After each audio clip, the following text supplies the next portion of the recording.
4 থেকে 5 দিন সুপেয় পানি ছাড়া কিছুই পায়নি ফেনীর সোনাপুর গ্রামের শতাধিক পরিবার। আশপাশের উঁচু ভবনগুলো আশ্রয়স্থল হলেও দিন কেটেছে অনাহারে।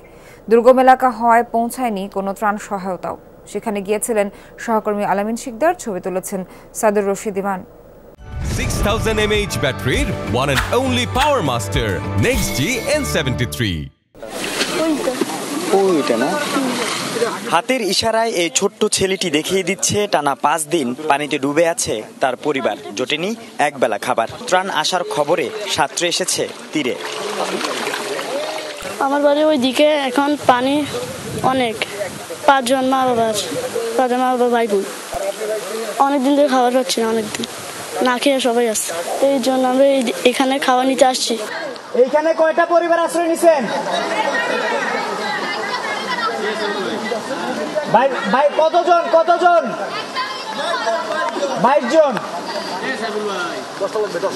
সোনাপুরের এই গ্রামটিতে এই একটি দোতলা বাড়ি এবং এই জায়গাটিতেই 4টি পরিবারের 22 জন সদস্য এখানে আশ্রয় নিয়েছে এবং তারা গত 4 দিন ধরে কোনো খাবার পাচ্ছে না। দোতলা এই ভবনটিতে আশ্রয় নেওয়া পরিবারের মতো 4 দিন পর খাবার ও বিশুদ্ধ পানি পেয়েছে এই গ্রামের বেশিরভাগ মানুষ। 5 দিন না খেয়ে আসি, কেউ আসে না। এদিন পানি গলা পর্যন্ত কেউ আসে না। মুড়ি চানাচুর এগুলো যা বিস্কুট আসছিল ওইগুলো দিয়ে খেয়ে আসি। বৃষ্টি হয়েছিল, কেউ আসে নাই, কিন্তু আমরা 5 দিন আমরা ঘরে বসে রয়েছি। সেনা ও নৌবাহিনীর পাশাপাশি ত্রাণ নিয়ে ছুটছে স্বেচ্ছাসেবীরাও। বোট দেখলে এভাবেই ছাদে আশ্রয় নেওয়া মানুষগুলো ত্রাণের জন্য বস্তায় রশি বেঁধে ফেলছেন নিচে।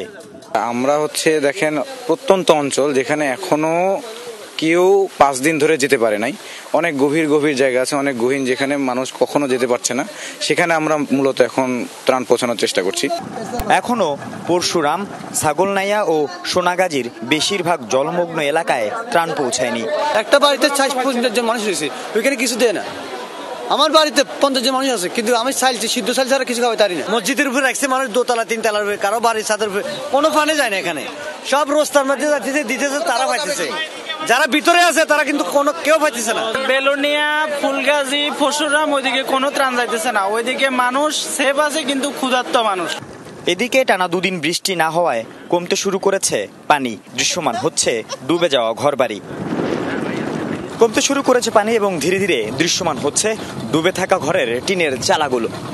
তবে যে জায়গা থেকে পানি কমতে শুরু করেছে সেখানে বোট নিয়ে ত্রাণ সহায়তা পাঠানোটা এখন অনেকটা কষ্টসাধ্য হয়ে পড়েছে। তারপরও যতটুকু যাওয়া যায় ততটুকুই যাওয়া হচ্ছে বোট নিয়ে, এবং উপর থেকে হেলিকপ্টার মাধ্যমে পাঠানো হচ্ছে ত্রাণ। এরপরও ত্রাণ স্বল্পতায় রয়েছে অনেকগুলো গ্রাম। আল আমিন শিকদার, যমুনা নিউজ, ফেনী।